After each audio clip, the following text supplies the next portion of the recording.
good night, or whatever time of the day you're watching this.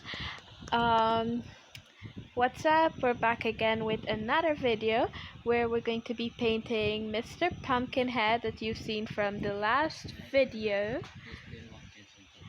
And someone is throwing a bit of a temper tantrum right now. Or, maybe a lot of a temper tantrum.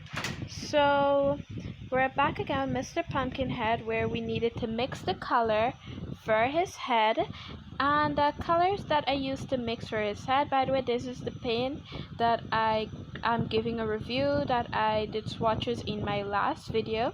It's the acrylic paint that's actually in Spanish, and I realized that I pronounced red wrong. Roja, rojo, I think. The J is pronounced as an H, my bad.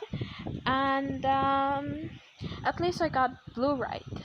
So we're going to talk more about this paint, with me saying that the blue was very pigmented, that I really wished I could have done the line work first. It was hard to see the pencil after I put the blue over it. As for the mixing of the orange, to be honest, I really wish they'd given me an orange instead of a green.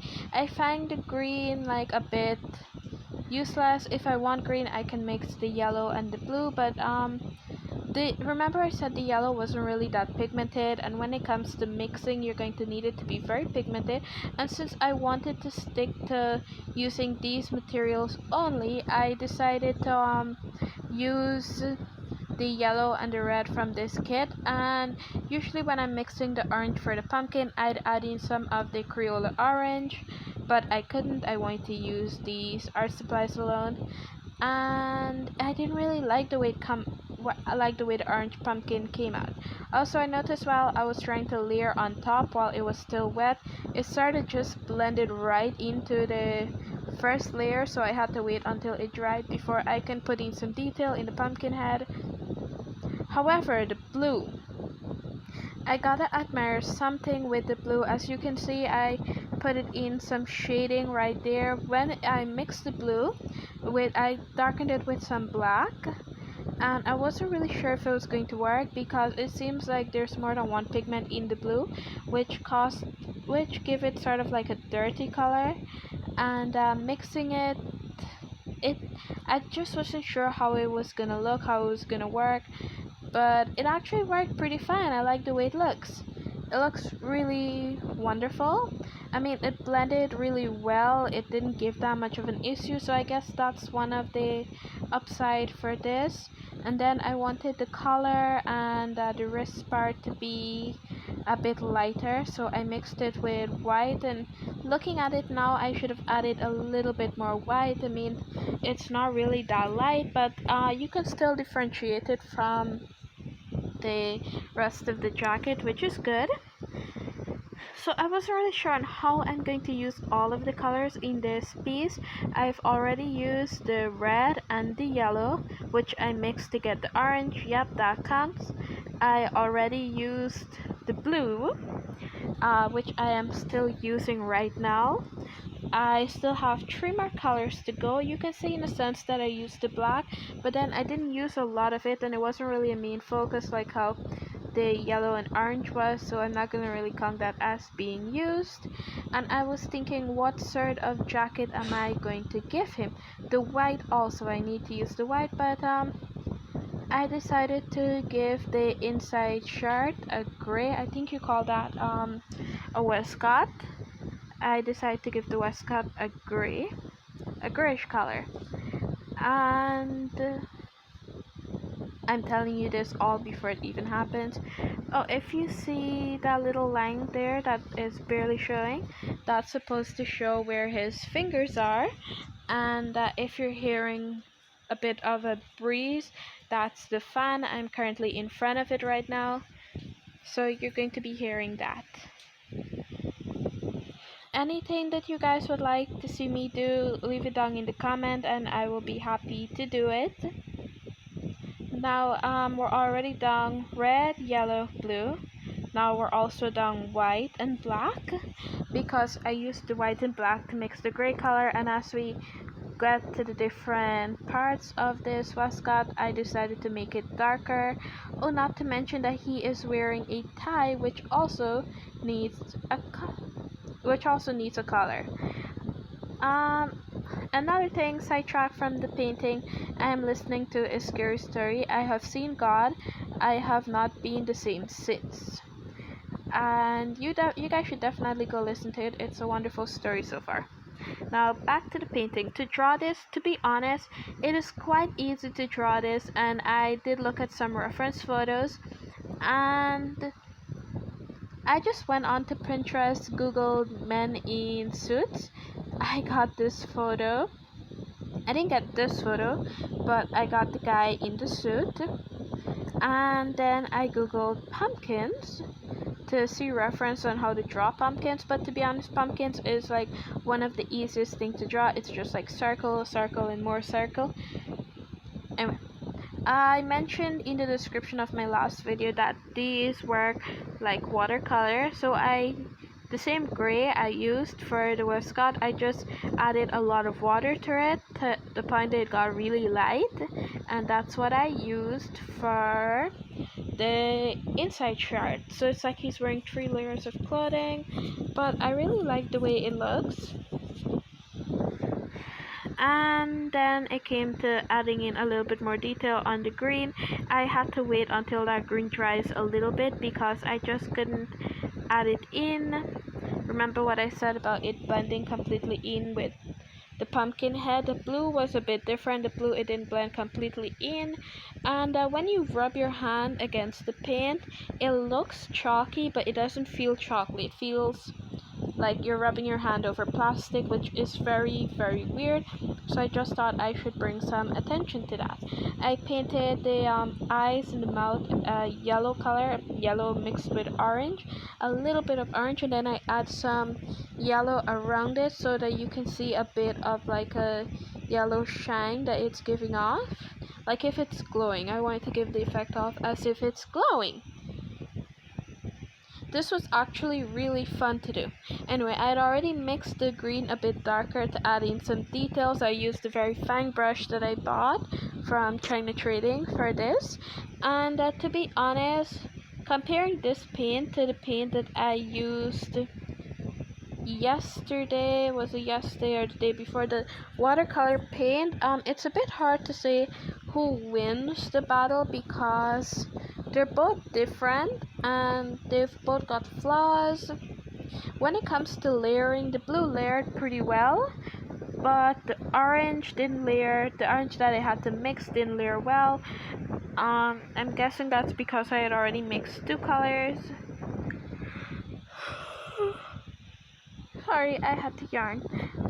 And the gray, the white and the black, that layered well also, but it was just the orange and the yellow that didn't layer well.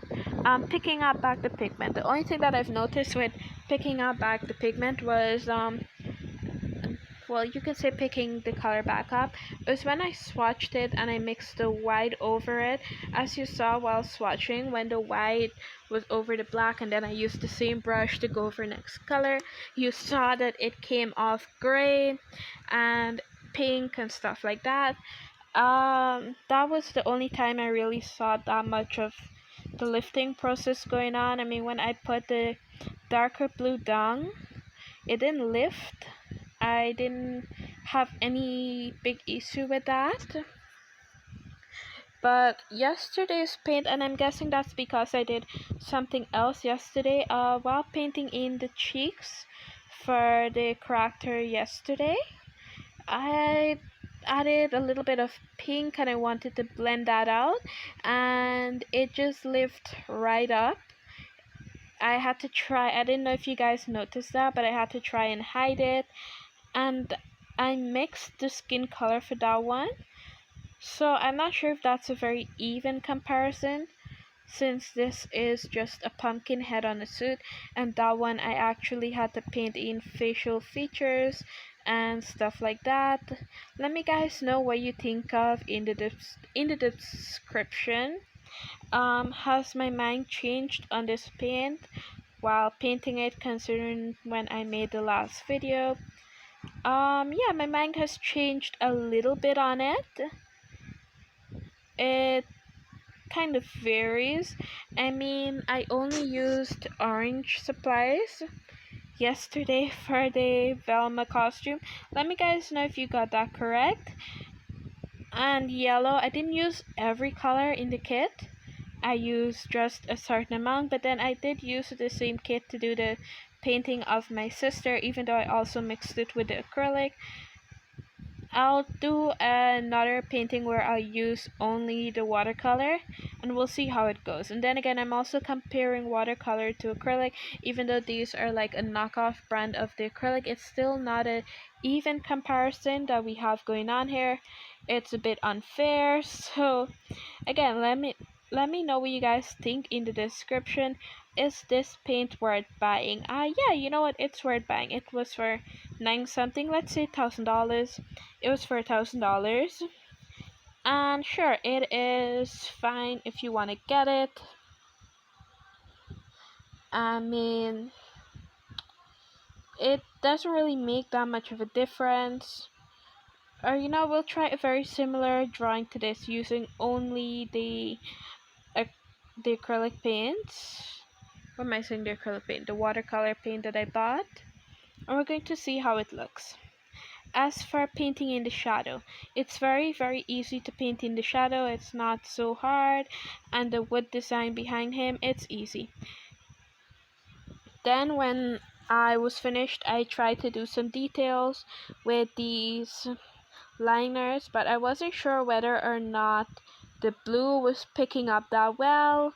It's not that I didn't want to use it, but me looking at it with my eyes and not through this camera, it didn't really show as it was picking up. But as I'm looking back, yeah, it was picking up just fine. I tried the black to see if I could just get a little bit of life out of it, but I couldn't. And then the 0.5 pen that I am using, I decided that I was going to try that, but I don't like the way it looked. It was too fine, to be honest. I wanted something thicker. I want something a bit thicker to draw with. Oh, and the kitten keeps coming in. As you can see a moment there, I was like asking her, why do you insist on coming on the table while I am working? I know we're not taking a break. I just sort of like grabbed her and had to put her back down on the ground. It's okay, she's fine, she's outside. It's just that I don't want her walking on the wet paint and getting her paws dirty. And she likes to jump up on me. She jumps up a few times. It's okay when she sits in my lap when I'm drawing, which she does a lot. That's off camera, you guys don't get to see that, but she does it a lot while I'm drawing. But while I am painting, it's not okay for her to come on the table. I don't want paint to get on her fur and on her. So sorry about that. Anyway, we are coming up to the end of the video, and I would just like to say, if you guys enjoyed the video so far, then go ahead and leave a like and subscribe to the channel. Don't forget to turn on notifications so that you can be notified whenever I post new videos, and you'll be able to be notified whenever I do the rest of my videos. I already said that, didn't I? Anyway, goodbye. Also, don't forget you guys can follow me on Instagram and see what I am up to. Bye bye. Take care. Hope you guys are doing wonderful. Remember to stay safe and wear a mask. Is there anything else I would like to say? Oh, I did use the gold markers. I tried to use all of them, even though some of them were the same. So that means I used it for like small details, as you can see right now. And yeah, I made sure I used all of the supplies that I bought. Again, saying goodbye finally for now. Oh, one last thing. I want to put an idea of some like a scar or something by his eyes, so that's what I did there. And definitely saying